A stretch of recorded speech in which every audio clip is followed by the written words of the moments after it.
Come on for here. You have a wild tear do. What you tell me? Yes, sir. You okay? Come on for. Was expecting. Papa, bunga grande. Pardon moi ça. Mais comment on doit bien pas de la voix. Voilà. Et pas. On même non. So, all we did, all of the time, and then I can make come on for here, not let my back on meet you, or the Lord, or Guania, and so Mama, Potter, now so if I come life would last what, or I said, or we on Aruanuto. Anyway, we are Aruanuto, we on your Laruan, or Talon of nonsense, every mother. Not let my back on meet you, you go shoot your one of your Lego. We're going to me. You got to call you by night with my Joe. Who's your father? Il est crazy, pa. Come here. Where am I? Do you know me? Answer the question. You know it, pa. Me. What's the word you? Era. Pama ipe mo bia. What worry when? Don't go shop papa. No wala. Papa. What for them now? What's the word you? No, no, no. Where organima pe mo bia. No can to be okwa. Comment for here? On book with fire or book with fire here. Comment for here? My brother, comment for here now? Call the copy the PTO. Sareme! Sareme! You go. Why call the constitution news for here? Sareme, Sareme, voila. Better go. Fele! Get in there. Out now, I'm getting now.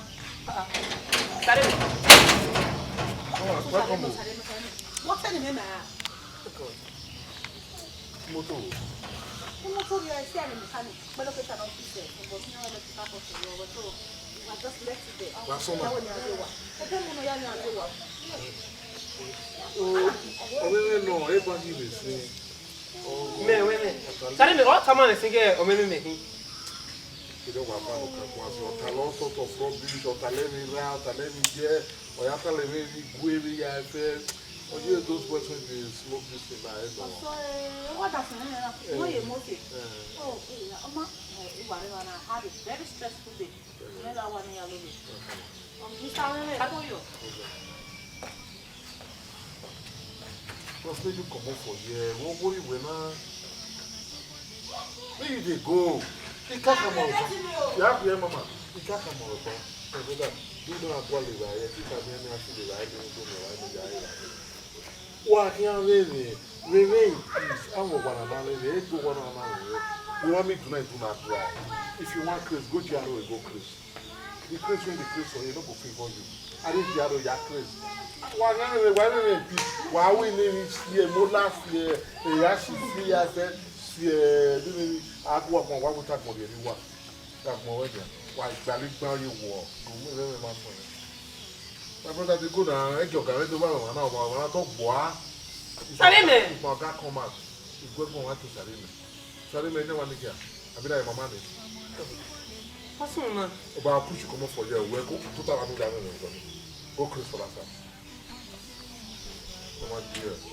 I will do what we do. I will do what we do.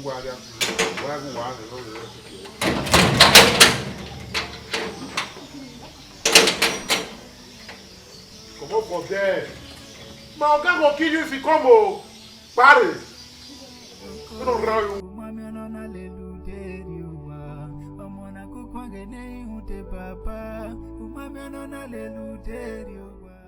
Yeah? No, wow. Madam, Hey.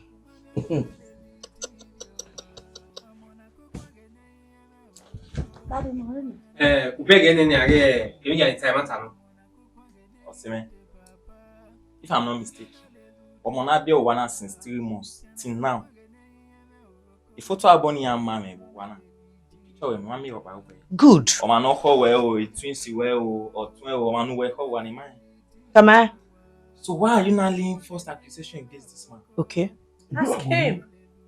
No way. See, you brought me here to waste my time.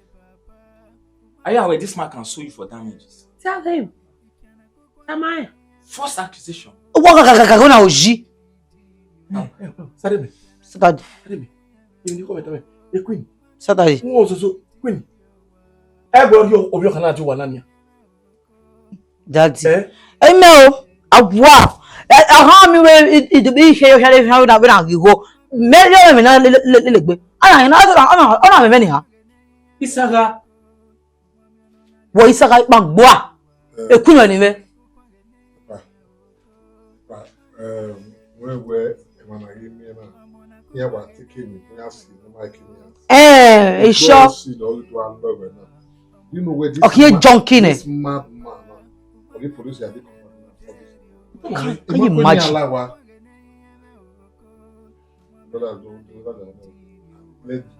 Who are you? If I ever hear that from you again, Bobby! Can you time for wasting it? Junkie! Go jail! Move for yeah. Oh, me. Move for yeah. What? Oh, yeah, miga. I call be right here. Why you lawyer want to do woman? What was that?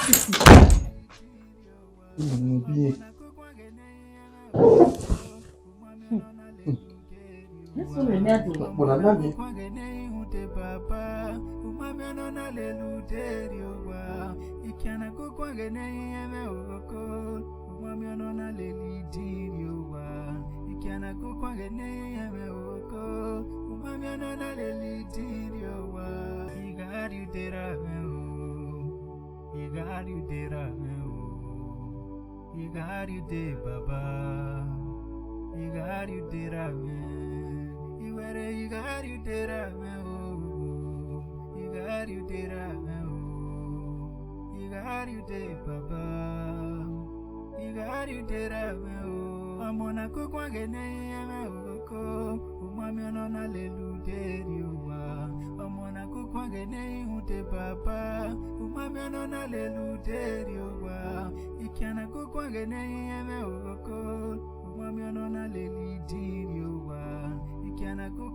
Daddy, what's wrong? For the past 2 days, what day on your own? Money back at mommy, wow, you what to tell wow, you what he made one. Yeah? Obijuwe.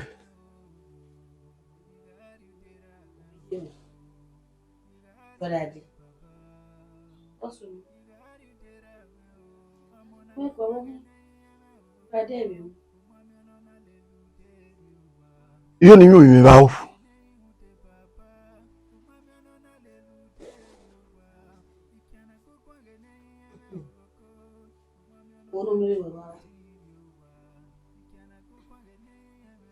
Oya ubere na.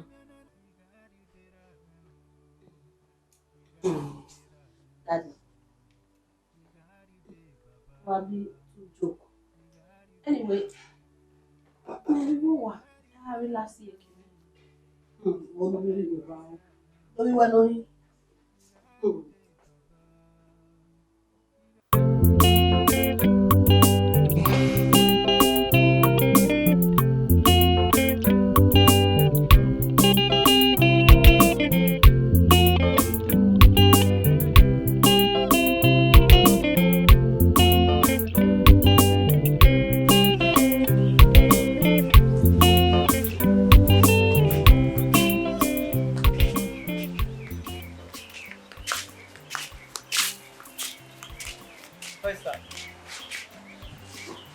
first.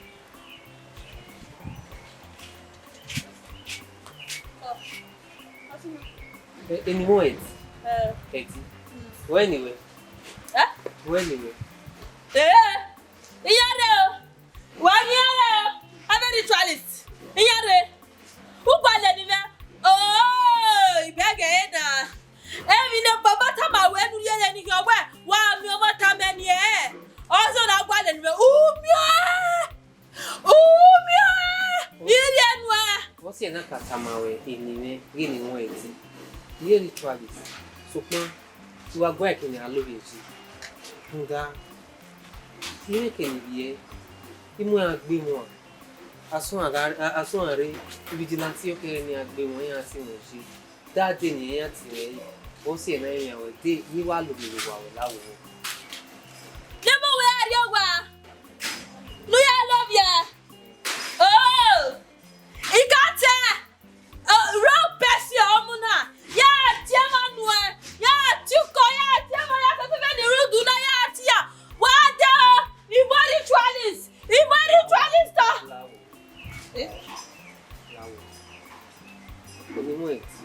Now we try to know here ritualist. Those are about looking at. Are you here?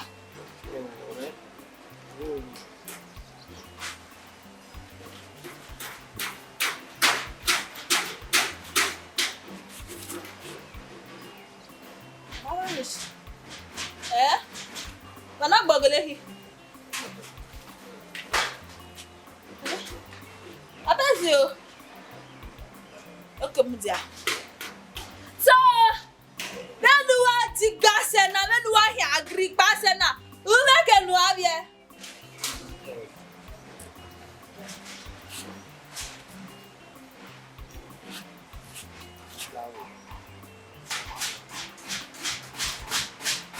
Okay. Problem here. You can have your new. Okay. God, I saw no when you no, you are behavior in my leg. You want you one you want your back out, you want your back out. You want you who believe you? I want you have a son. When you have a son. Eti babe yo, that I can go out, so see it. Yeah, here. I got to ask you.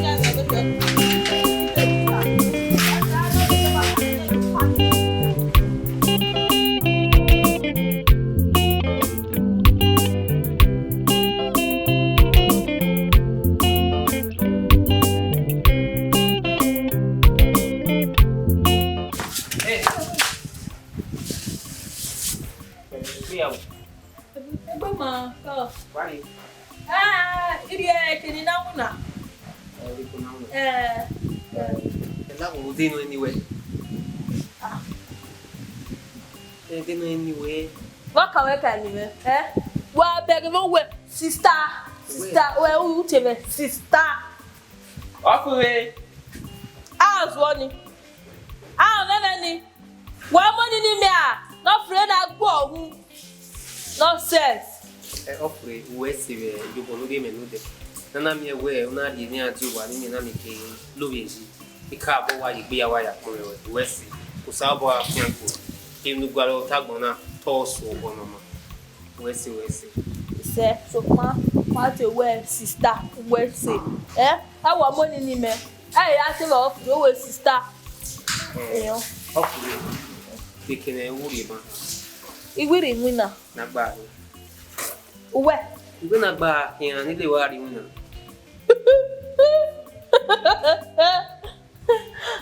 lawo wa le wa rí wuna egboko ya se wa le wa rí wuna oge na lawo wa o mi agbo ene ga ibe o to te be di wa ni mu later ma go te oni ya pe ma go lawo wa kwa be le ya si e ma go wa lawo wa ma go pade wa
guy no wa we kakabo.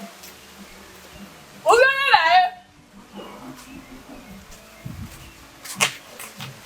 Okuja.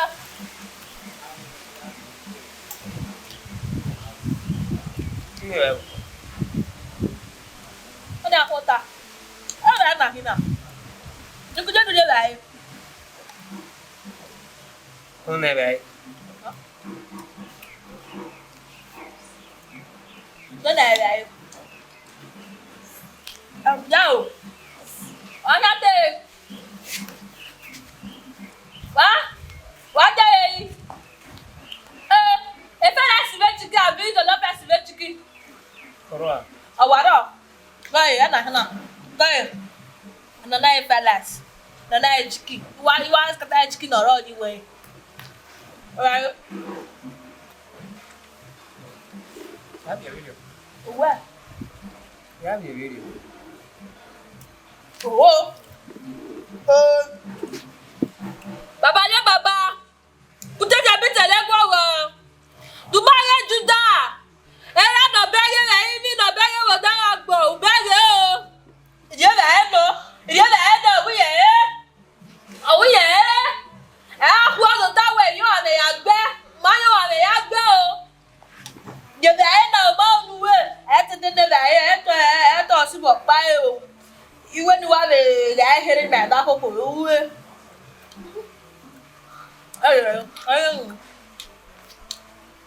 Bởi vì đây phải là sản xuất bởi vì đây cho nó phải sản xuất. Hey. Hơi đại không? Giao đâu rồi à? Quên rồi quên. Quên nè. Cái dạ. Dạ bộ. Bởi đưa Vậy rồi. Dạ phân ra. Phân ra. Vô à? Vô cái gì? Nhớ cái là thật. Trời ơi, cái là đây được chưa? Anh chú sẽ bay à?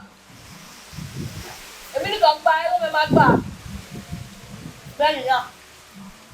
Nhá gì vậy cô? Yeah, to big year, man. And I am more. Oh, rich man is enjoy. Very dear na. Oh yeah. Okay. Let me go get cover. You got you there, Baba. You got you there, man. You were you got you there, man. You got you there, man. You got you there, Baba. Spon madame. Où est-ce que Ah, oui. Zobele. Ah, oui. As in, nous voyons travel de et pas eriye c'est wa ota sukun. Everywhere, kẹ́rin ní adé ẹ́ ní ìpa ya bí máa dé yọ̀sẹ̀. Nota. Ah, where ike pa to ga o emu ye. Gele no matter. Where dey gele je? Me ya o kan de. Ke get to kan la jan. Ke get to kan la wa. Ke get to kan la jan. O se we kan we get ke to ati gbe okun na asi gidi se. Wo ye. Ayira gbon sha. Ora gbon. O si enira me na oyo. Deti ma we ki no ye na. Ma ti be ajo ya to. Yeah, I wait my gele. I wait my Maria olele. Understand? Because when a page na a pay of my firm, I'm not happy with it. Just that me na agwale o. Abi agwale na bona. O do awujo igo, ha we rusa obono kwa ologo, fofokoko teme. Teme. Awujo igo. Onise ona eni metaya mu we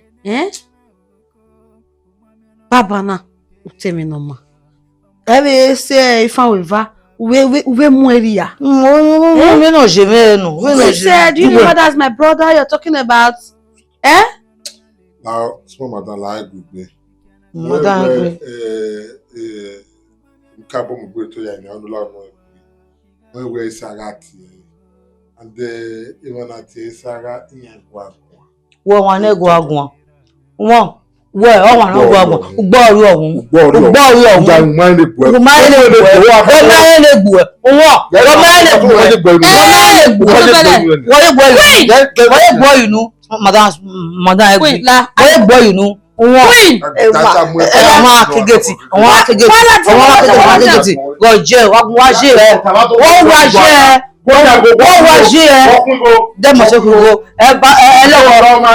Go 6 million, 5 million.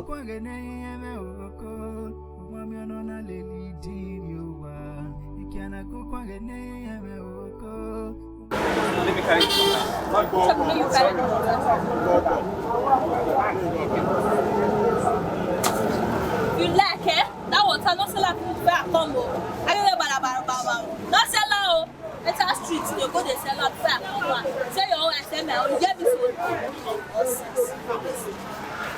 Yes, Exco, for where?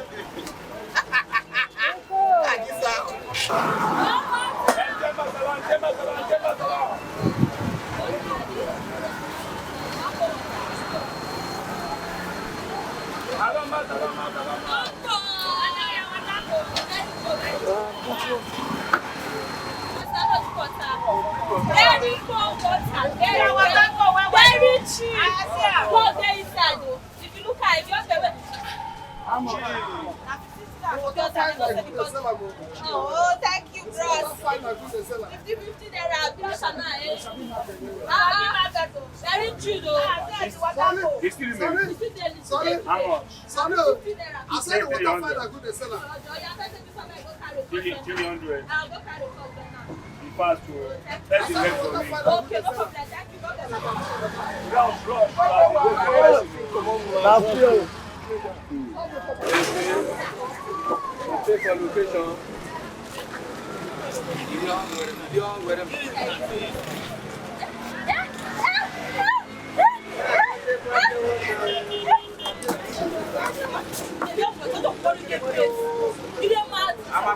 crazy. People they look at them mad. I want to come time boy. I don't go. I can't want time to be room. I don't want to that is not the build.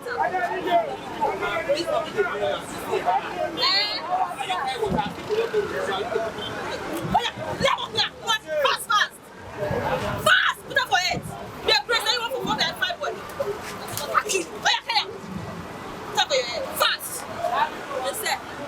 They shall go water. Go water. Yeah, water. Sorry, As you talk now. You dey press the box to go. Why you dey shout and follow me? Say pure water. Yes, pure water. You dey mad. You don't shout and you don't go. Pure water. Very cold. Very cold. Cold water. Cold water. They give people make them die idiot. Eh? 10 naira. You dey press. Everybody say pure water. 10 naira. You don't go. 15 naira make you back. 15 naira. 15 naira. 15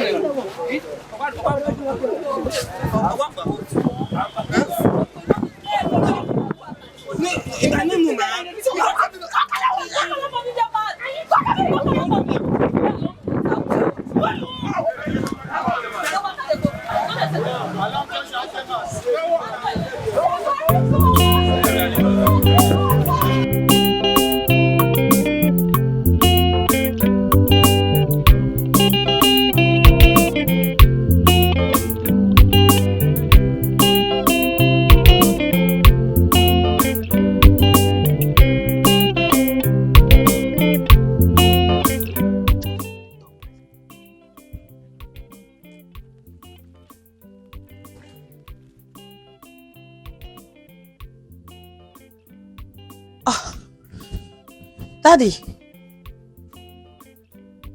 what's no already? Are you okay? Where did you go? Where did you go? Daddy.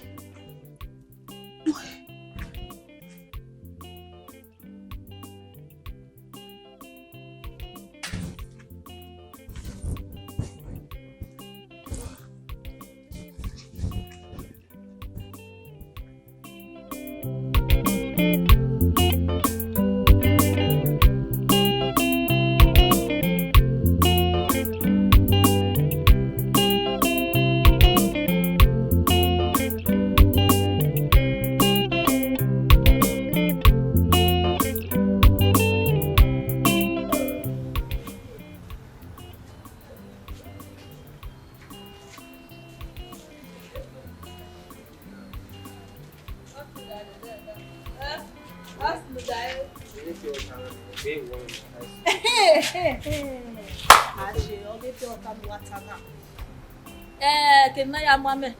Ina tamene ne ma we, ina tamene we mama ni amure. Ana tamene we level kan we mu we obu da ye gwalo mama o do anwu na. Ina tamene we ya bu we wa ahia. O we gwalo mama. O we gwalo mara, wo gwalo mama ari die. Mo tamene we mama no hu na. Inu ku ja ha we. O gwalo mama ari ri ra. Ni gwalo mama una wo mama de no hiwo. Ni wa no ro so pa wa je ba. Ida tamena we iwo ma ni amure lo gwali wina lo wina na we oke ni mo ma lire. Ena tama we na make na ahia nu lele me ahia. Oni di mani ale we tamena ni gwe mo wa. Iwa tamene. O bi ari mi. O wa ku eyo level Da ma. wu na hia una wa. Ija, da wu na no ni hi. E mu na me no a. Elo dinu. Ulesi gbe. No na mu na make na mi go o elodio. Why pepe. Eyan lo eblebuke. Iyan ya mo de block. Iyan bo wa. What we mi ropa. Elodio. We don't have fun on that. Even ya gbe na ostie. Who do I make it tepa mi do arrest. Malake. Oni di mare. Akwe hian so abi mi. Akwe da wa gbe we fio. Awa mo gbe ahian. I'm going to do interview. What can we can interview? Ujo esuku a. Gajo awujo. No problem. I need yes. Uwe gajo awujo. Jakin. Jago kwa. Couple gbe. Ugwa loju, ugwa wo blopa.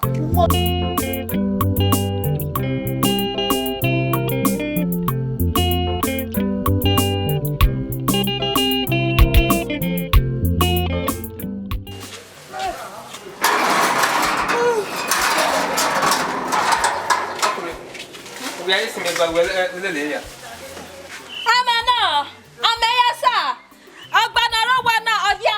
Ana yo dobo yo ko wa bodo ni na ya same ori abodo. Ebe na ya same de. You know me my phone. Uwe. My phone na nice way up bonus. Ma problem of we. What problem of we? Who want no matter. If you were maybe our hand. Am I your wife? Our hand here. Afuri. Ime. Edi. Ime na we mi ari we ofuri ze ba mi. Okeke ugwe, keke gbewe. Wa agboru. Wa be diri ye mi ze ba mi wa agogo. Go. Eyi ma. Emi ro pa ro. Iwe no kio Ugwe. Ata baba no ni. Igwe egbewe agogo ki meri ugwe ze ba mi. Gosh, you know, clear your mouth. I will bet the nonsense in it. Don't threat it. Don't even threat it. Which makes your husband? You and me. Winner. It can never. It can never happen. Poverty plus poverty can never be together. Wow. That is very poverty somebody. Maybe yeah, I try. My poverty is the get level. I stop here SS3, and I stop. I have a very small poverty. Very high poverty. You cannot be my husband. Never. Don't even try it. And then poverty plus poverty cannot marry. Never. Me poverty. Rubbish. Don't look at him. Edi poverty. Ofuri. Wa gili mi. Awun mi. Oh, B! It not be anything. In fact, I mean, I don't know. Carry the water. Ofuri decrease. Eddie, carry the water. Ofuri decrease. I be your mate. Because say you help me, say you dey insult me. Why they worry you? You know what I don't do. You know money I don't touch. Is it this one? For dream. And now we open way. A prophecy help you. They will move. Since my mama now, a problem is wrong. You will back out. Wow, back out of this place. You will back out. You will go back to the street. Poverty, Percy. Mama, dear. See poverty, girl. Oh, you are crazy. Poverty. No, sir. Wow, back out. Back out. Mais poverty of free. Pagato! Nonsense! That's why I go. Mais poverty. Ameno Roy. Or win a rag book. So, offer it. Offer it.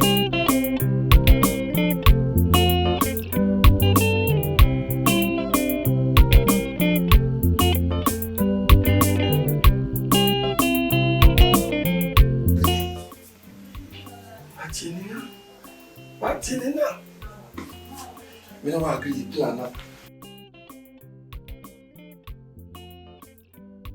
The past 2 months now, my mommy.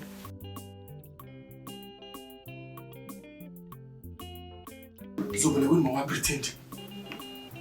When I pretend. I'm a man.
Happy birthday to you.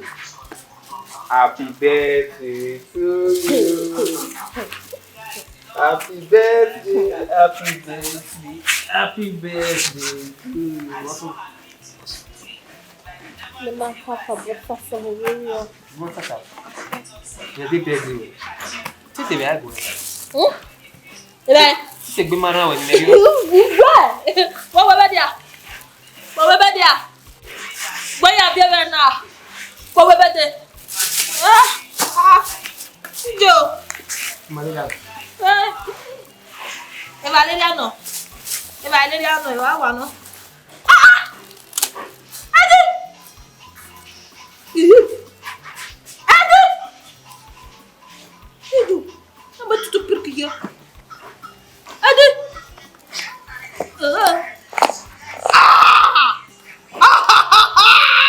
Like it. Adi. Bedegis. Adi.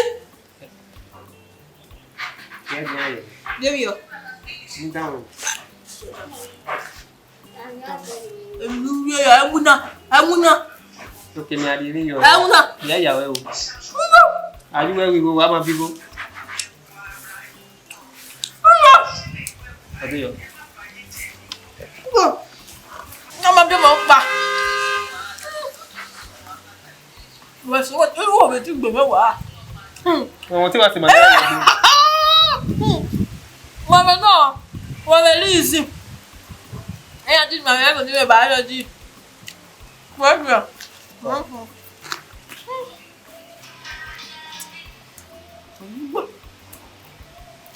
Izo.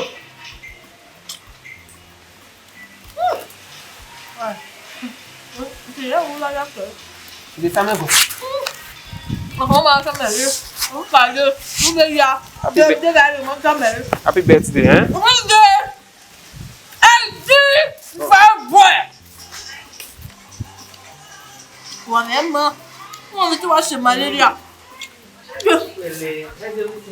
Wọ́n ti ṣe malaria o.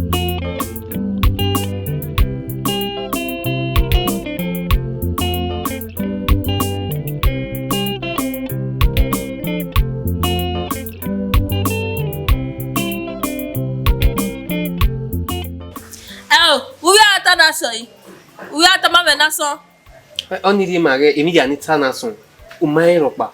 Ya na o do ni aya o Obe wu o ma wa do talo yo ho. Ya ye he. Ya ye he. Calm down. Who we have one understand. I go with you. You understand? Me go now. And you again.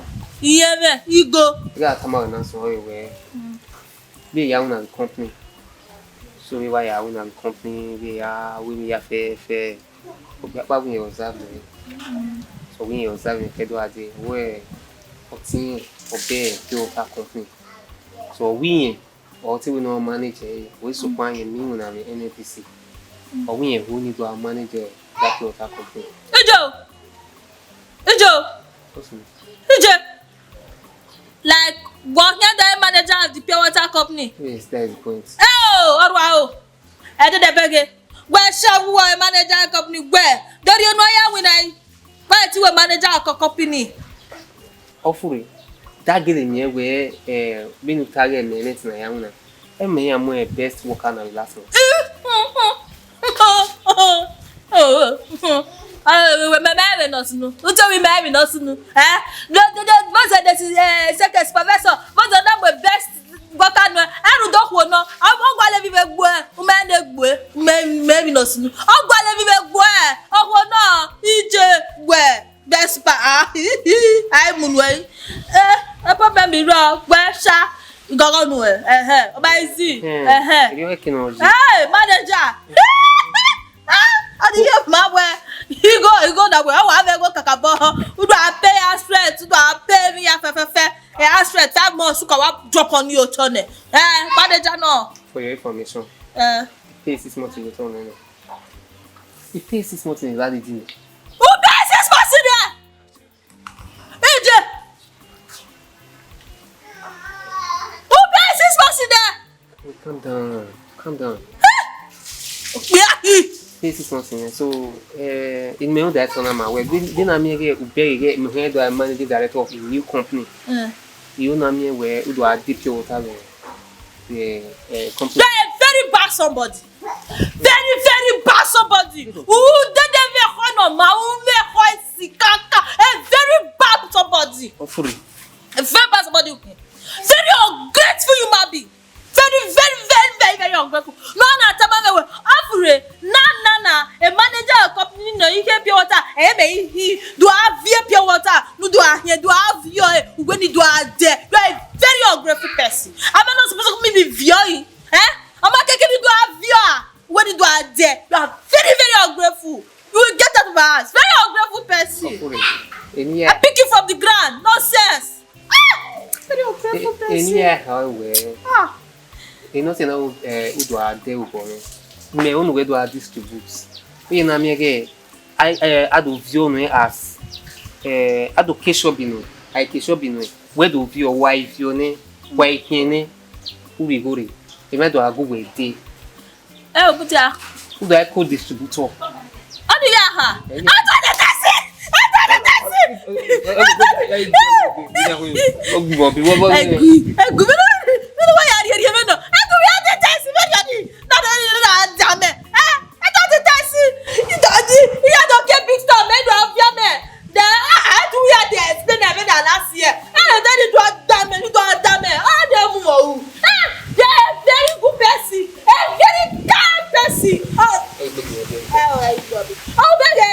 It's good to pick people from the church. I pick you up for some of your beggar now. I'll help you. It's time for you to help me back.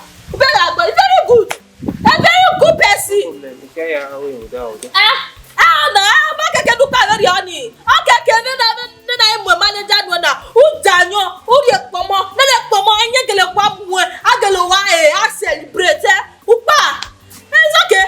You better now. Help people. You pick people from the floor and you help them. The people will pick you too. I help you. You pick people from the ground. I help them. So that people will pick you too from the gutter. I raise you.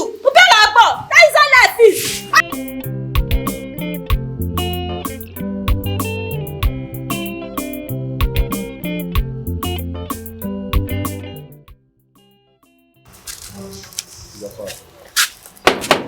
Who be that?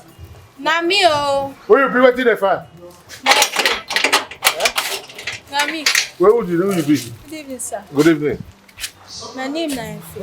I beg I defend the owner of this house. I'm not friend, you're not of the house. Not be you me they call that do not shakaranya. I keep going in there, come back where you defend the owner of the house. Why you only a man when his wife don't come out, so his wife don't delete? Why you all go we can let's not be me the call here that do not live on that better. So then I make a one idea about Moko, you do any. I beg for your information. I don't come from you. I beg, come over road. May I see the owner of the house? Why you want to see the owner of the house? Okay, let me get the house. See me now. Why you want to see the owner of the house? Make a pass now. You know I may see the owner of the house. Why you beg on not free? No worry now. The owner of the house, no way. You know, official. That's how I talk. I'll keep her to myself. Keep her to yourself. I Keep will her to go yourself. now. I walk out and say, I see it. Get that thing. You know what tell me? Now you know they go. Don't say you know what may I go see the owner. You said it. Don't worry. Come in. Come. Allah, over water. Oh, but opportunity no yala agwana. That is when they forgot they not going to.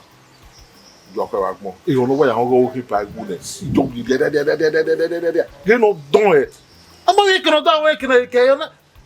Epa lo vie kono epa mu mi wona. Ndaga na you get it 1.5 share. Drop.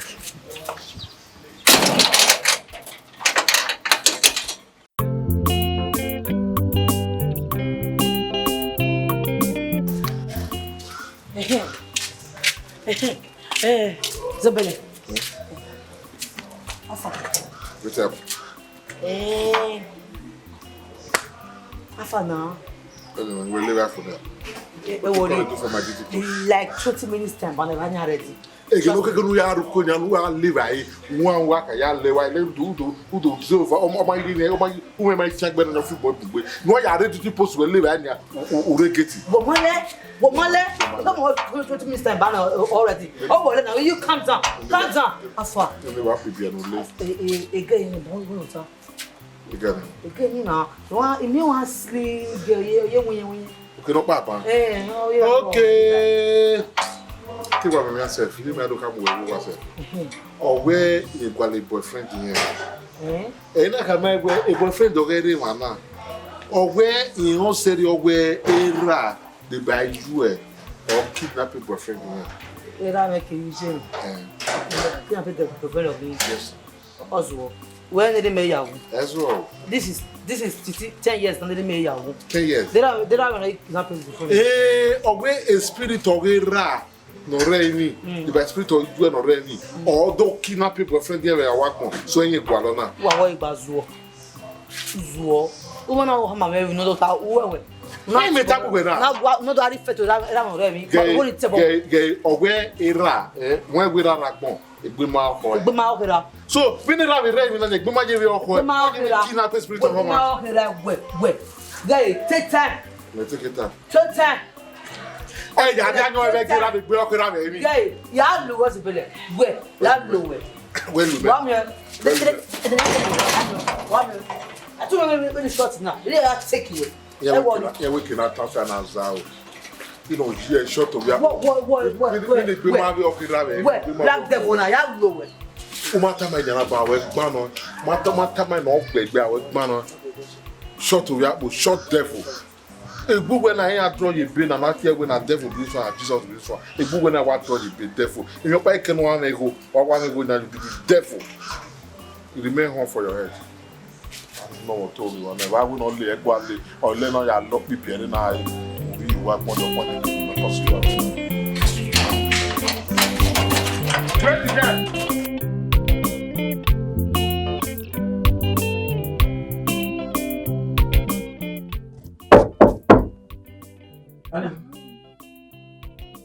I don't know, you know.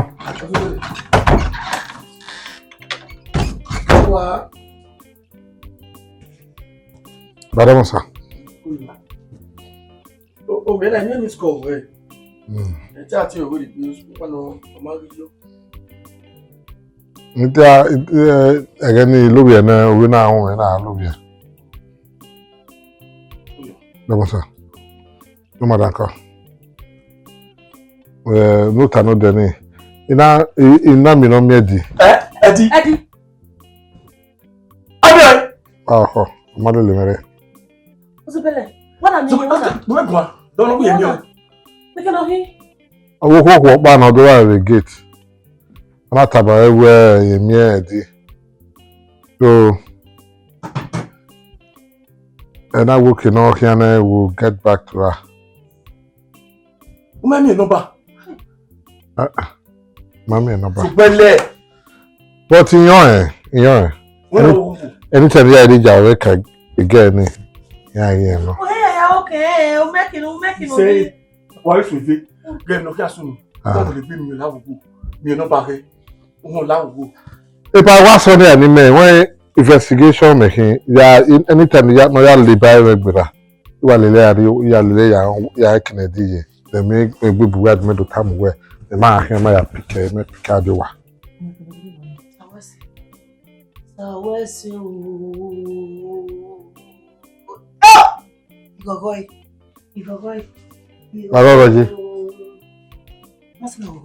Where we tell at least now I know what time Saka the baby she want. I don't give a money when I so togo. I tell you imagine. I tell you imagine. The door in your mind, ready get. Say your Ready go.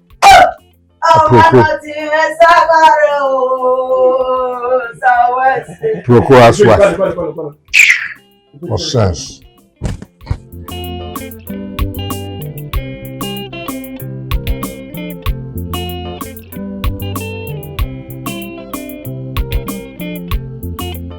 Basically, the person area Binokwa, Rome, there were Imani there, making an egg, giving no medium poly.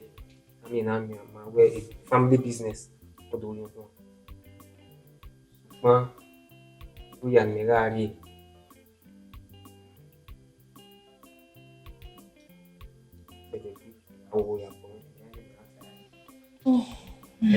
Sorry, me.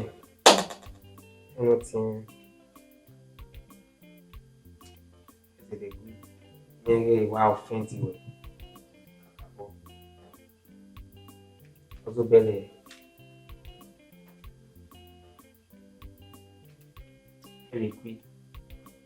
Queen. Sir. But I agree. What's it, Saga? That book, yeah.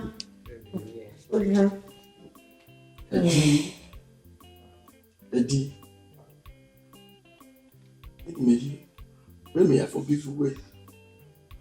Make a couple. After the here no way. I want to go where I go near. I was sick. First of I was sick. I go and if you also here we are few yet. They're not the job person. They never say they never come up for you. All of them never leave you. Unless they never leave you. All of them never leave you. They don't want to leave you now. See you now. You don't know Zobele. So what's the other? Can't where a manager at pure water factory. Okay. Although when you the manager, because me were setting when the megana. I tell him, I know you so well. So you know setting, you know setting. Who setting managing? so that change is a constant. I ran where our Kawa Dime where married him in a booking. I will hear it. I will hear him in a booking. I will be a family accounts. You know, send you got it. Yeah, keep your water company. I will go near me invested again. If your company manager, it may have been no so now. What to do? Eddie. When you was here, it been air condition you live on for sour. Did not tell you go okay. Eddie. For this last, now we keep your water company. Where I think I do there. Oh, where I do the paper. Why, baby, you are managing. Hey, I'll see I'm a manager of our company. Or you manage on the manager, or manager, you have where I take a pay or company name. Right now.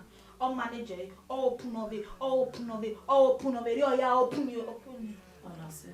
Manage it one. You got you day, Baba. You got you day, Ramen. You were you got you day, Ramen. You got you day, Ramen. You got you day, Baba. You got you day, Ramen. I'm on a cook one again. Umami anona leluderi uwa. I'm on a cook one again. Ute Papa. Umami anona leluderi uwa. Ikiana cook one again. Umami anona leluderi uwa. Ikiana cook one again. Umami anona leluderi. Ola meme ko you get. Eti. Ai bagana. Ola me na muri. Get mami ayi. Mr. Manager. The new red del of yeah. tala. Yes, sir. Na meme ko you get. Me bota wa ke me na muri. Okay. Baba. Enyo off we. Off we. Enyo ri yobo me be. Ke mana me ke nya bi. So ason pa na enyo. Enyo yin ya be kwali ke nya bi. Only you go. Stako. Kasta. Manager. Epa, I want to go get. I go ready. Go. Eti baby. Stop like I mean, not so mama. De la Kasta. Acaba. Daddy. Sabe?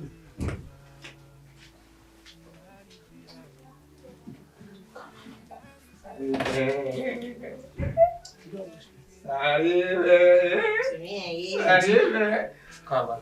Ona no pe wa di ta. Na. Baba ri un heji. Ni mo wa je. Mo ile san. Osa nya ti mo mi.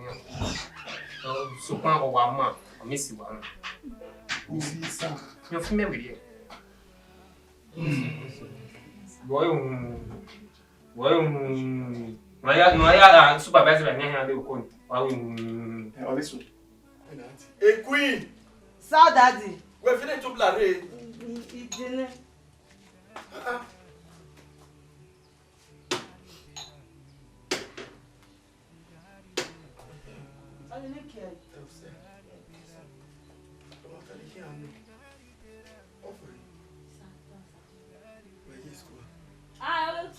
It Joe, so SST now I finish. Me wa finish with SST. Imagine finish it mami go, and not drop out when you want to stop it. And you know the word one me to me man. When you may was stage, you know the mio over. Mama, imagine school better than mami go down better school. Honestly. Okay. Uji school SST. SST was stop. You know the one me do you know how we go.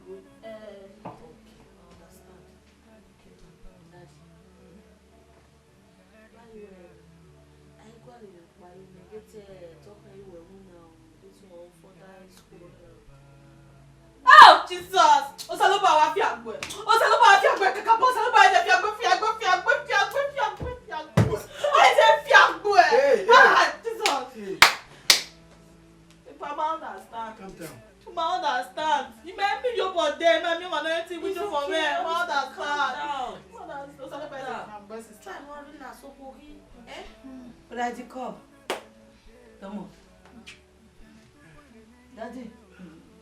Nia. My need it. No, this way. Oh, say. Yeah. On a rose, me. Stako.